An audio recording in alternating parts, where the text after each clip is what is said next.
All right. Well, I thought after watching the game on from Saturday to Sunday, just really excited about the way our guys not only just handled the preparation for the game, but the game itself. We talked all week about executing the plan, putting in the preparation, and to play the game on Saturday. And I thought at halftime, the coaches, the players all bought into some adjustments we needed to make, and obviously close it out in a very good fashion to have some of our seniors, Pat Bryant, to get that recognized as the most touchdowns for a season in a career in Memorial Stadium. I thought was just off. He is the definition, I think, of what this program, at least since I've been here, like truly try to just impress the way you grow, the way you develop, the way you make yourself better every year. I just thought there was no better representative than Pat Bryant to have that. So to have that play out, to have Gabe Backus, I think he had about 20 people here in the stands, right? To have him play the way he did. Seth Coleman, I knew he was going to have another big day.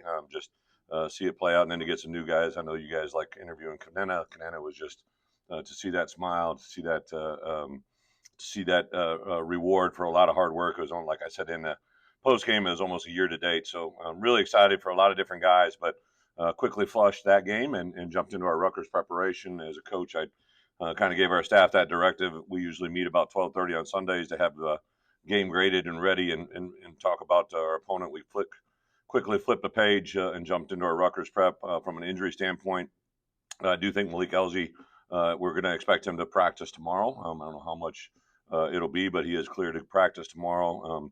Passed through his running and everything today, or yesterday and today. So get him out there. Also, Joe Barna will be involved in individual drills and Skelly tomorrow. So if that progresses, then I think he'll be cleared for Wednesday.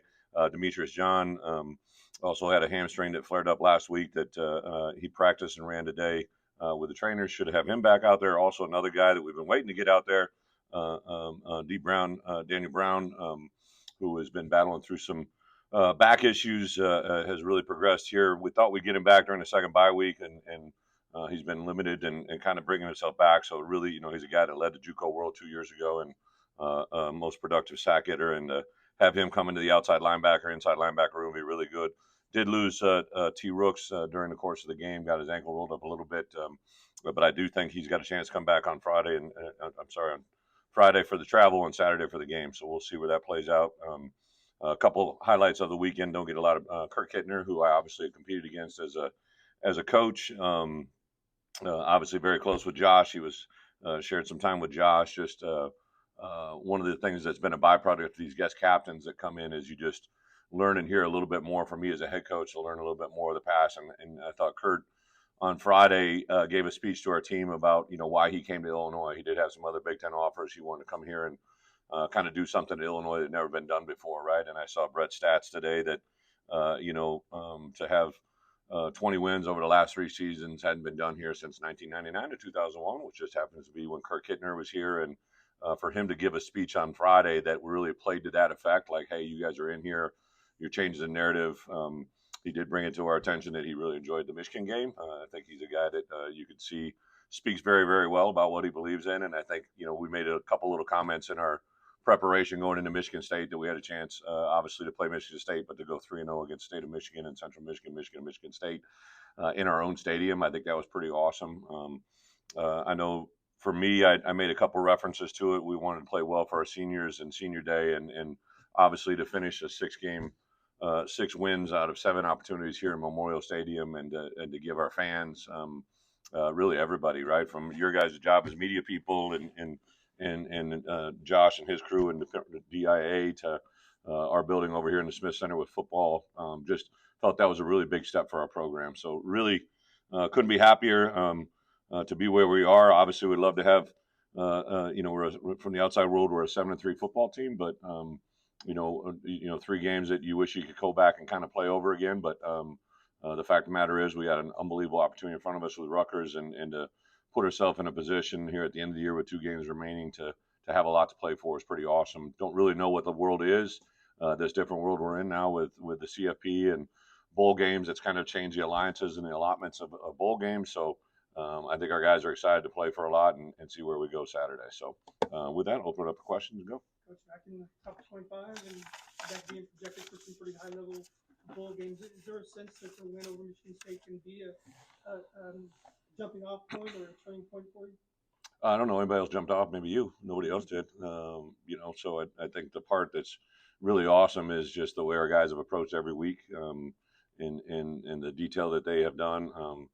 I really respect the way they, the Oregon game I know was a tough one to play that way and then to come back and have the game against Minnesota to lose that one in the fourth quarter in a one possession game was tough to follow. But I did like the way our guys handled the bye week and the preparation. We've done very well in the bye week since we've come here and to put ourselves in a position to win that game. And really don't worry about the past, just worry about the present and where we're going.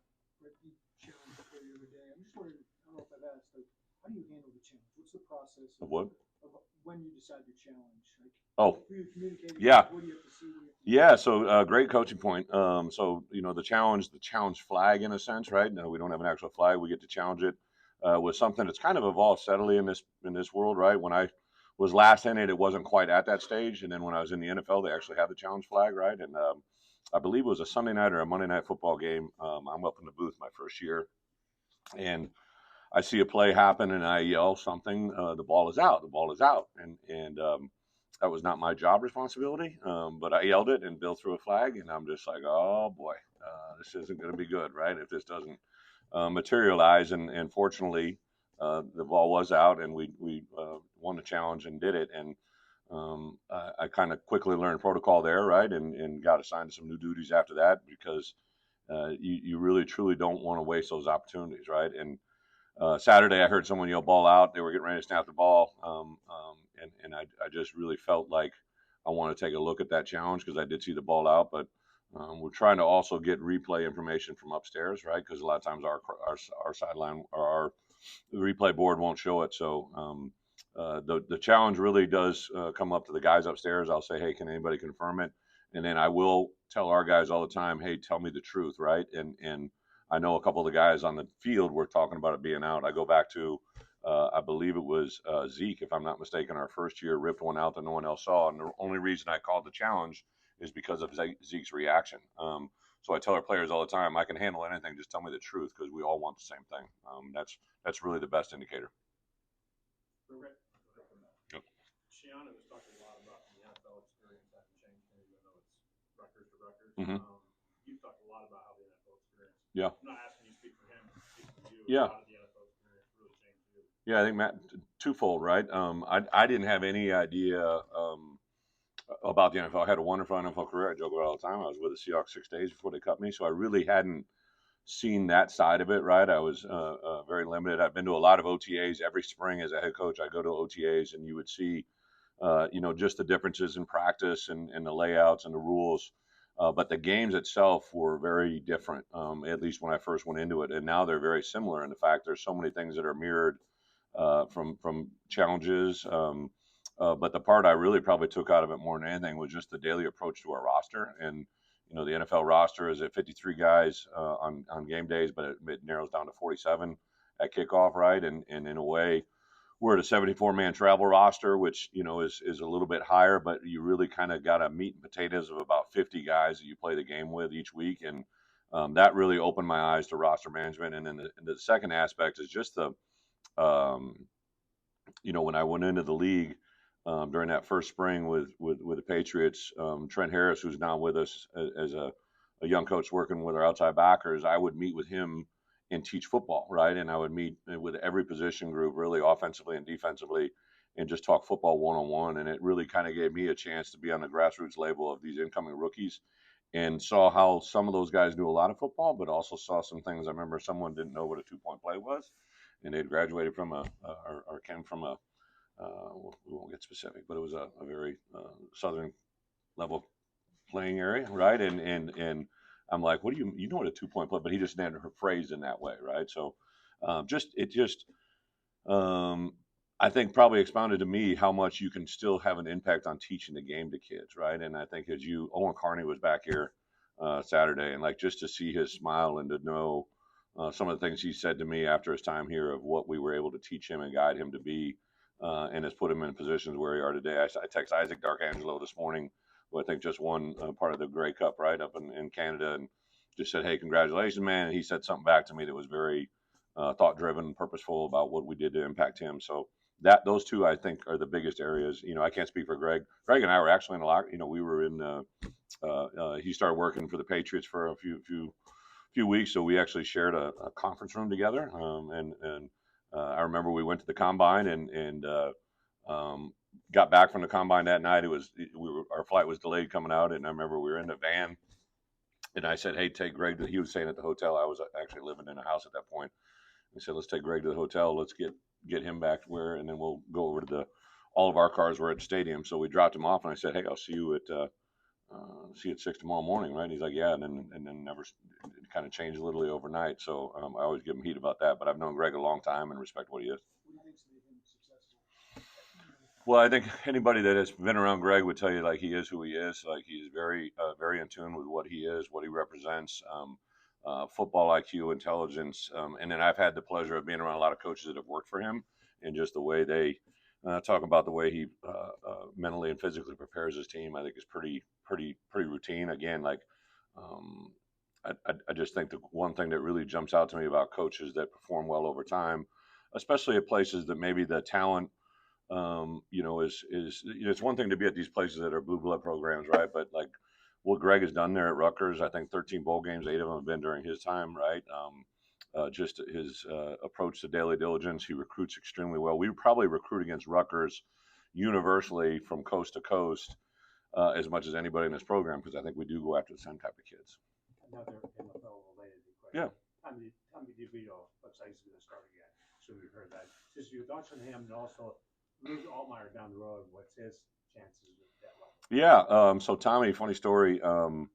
Obviously, I know a lot about the Giants, right? And very close to a lot of people in that building, a lot of coaches still, the owners.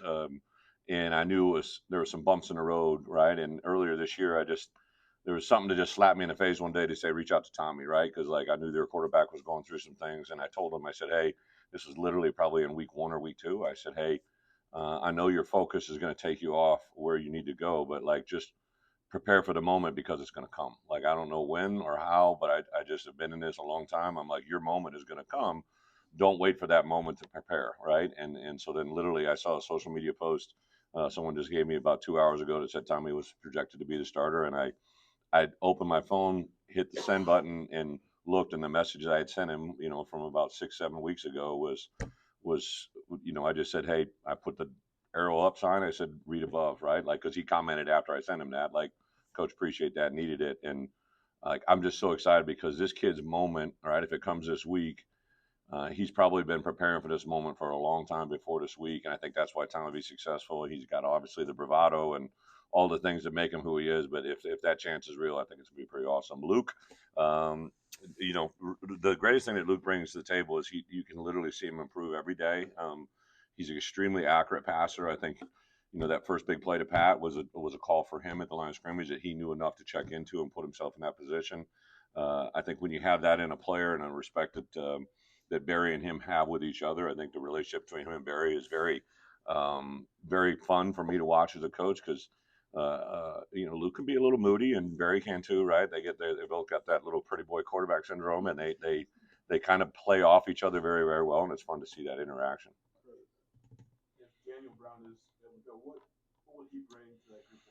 He's an explosive, dynamic pass rusher. I remember when I first saw him, his JUCO pro Hutch is an incredibly the head coach there. I just got a lot of respect for how he does things, what he's at, and so I remember the first time I saw DB play, and I was just like, wow, this guy's a very dynamic, explosive, powerful. To me, he's kind of our kind of guy, right? Maybe doesn't have all the correct measurables, right, but just plays extremely hard. And then I remember that year, a year ago, when we would go out during the bye week, and he was committed to us, right, and I would go to a bunch of junior colleges, and they're like, oh, hey, you got that edge guy out of Hutch, right? And every team they played against knew about Daniel Brown. Even teams that weren't playing them, they saw him on film.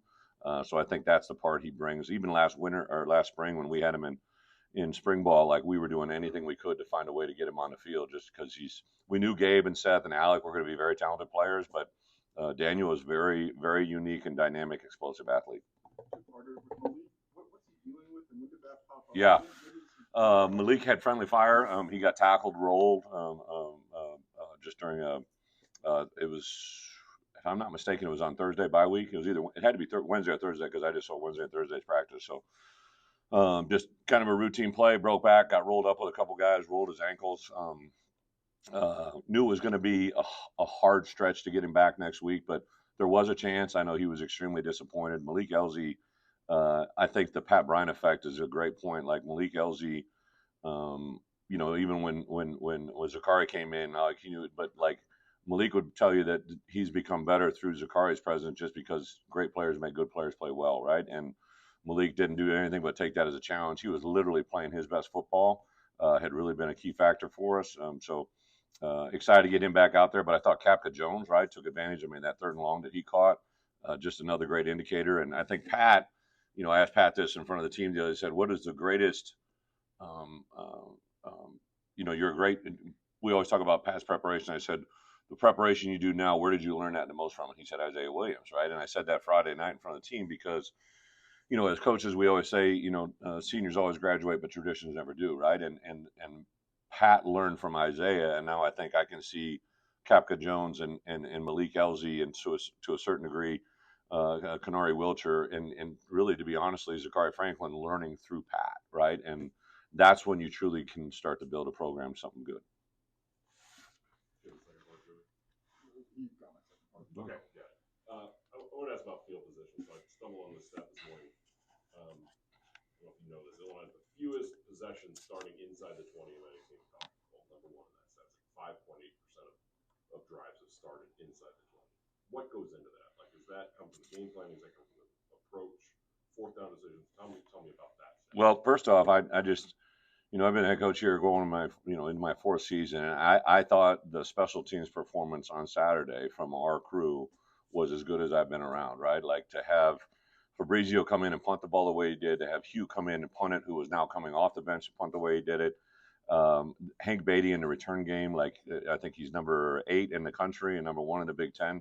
Hank Beatty is changing program, but those are hidden yardage that people don't understand, right? The play of our gunners, so Tanner Heckel, who had 0.0 offers, right, when we offered him come in, was an absolute. He played 22 snaps of special teams and changed the game on 4 different occasions, right? Like he forced a fair catch twice. He made a play on a broken return. As far as being out of the negative 20, we do make a lot of decisions that play into the factor of field position. Josh and administration, after my first year, allowed us to purchase it's basically an analytic company that allows me to. I don't use it wholeheartedly, but I do watch it and understand it. I know Greg does it at Rutgers as well. And then the other thing is penalties. Like I was so pissed when we had that big return, and Ben is literally one of our favorite special teams role guys, but when he pushed that guy in the back, it cost us probably 15 yards of key field position. So I do get excited every week because we're usually the least penalized team that we're going against, but we're 8th in the country and Rutgers is 7th, right? So again, another great, you kind of see a lot of mirrored things across the way with this team we're getting ready to play. So that factors into it a lot, and then really not making bad decisions. Luke, has having a couple turnovers, right? But his numbers as far as touchdowns, interception ratio is really, really special, and I think that stuff all adds up. One more such a good What makes Hank Beatty such a good punt returner? Well, probably even going back to his film, and I know you guys watched him, like he was, at Rochester and just in, very dynamic high school football player. Like you put him in the slot, you put him at quarterback, put him at running back, they put him on defense. I think the part that was fun for me is the things you saw in high school. It really carried forward, to the things you see here, right? The things he did at Rochester and a great program and what they are. We've had plays with him at slot, wide receiver. I did think that going into the year he was going to be our starting punt returner. I know it took a while to get there, but I did think that was going to be his role, and for him he just got so much confidence. Even that one, like it was the one that they got the catch interference. I'm like, no, just and he's like, he's going to catch it. And then just who Hank Beatty is, right? Like if you've been around his mom and dad, right? Like they're very dynamic, awesome people, both doctors. Just really good, gifted people that have raised a really good kid that makes a lot of good plays. Last one. Is there a correlation between getting that confidence on punt return and what he's been showing more offensively? Like, are those things tied together? Great question. I think so. I'm telling you, in my opinion, the single hardest job on the football field is to be the punt returner and also the guys that are guarding the punt returner, like those guys that are, we call it swatchers, the guys that are covering some of their best, like Sidney Brown, like whatever you want to say, he played really good defensive football for us. When those scouts came in, they talked about the effect Sidney Brown has as a gunner on punt, and now he's doing it in the NFL. Like those guys can change the game in a heartbeat. And Hank Beatty, to have those guys screaming down the field at you and to have the confidence that he plays with, it's really fun to now. Rutgers, for us presents Greg is a big special teams guy. We actually worked their punt team, our punt team against their punt block. Because they're a very aggressive punt block team. So we actually work them during our bye week, 3 weeks in advance, which I never do that, right? But just have a lot of respect for what they are and who they are. They give a lot of unique looks that we got to have the right answers for. So some really good stuff. But overall, that unit and to the point about field position, like our special teams, I think are a really big part of that.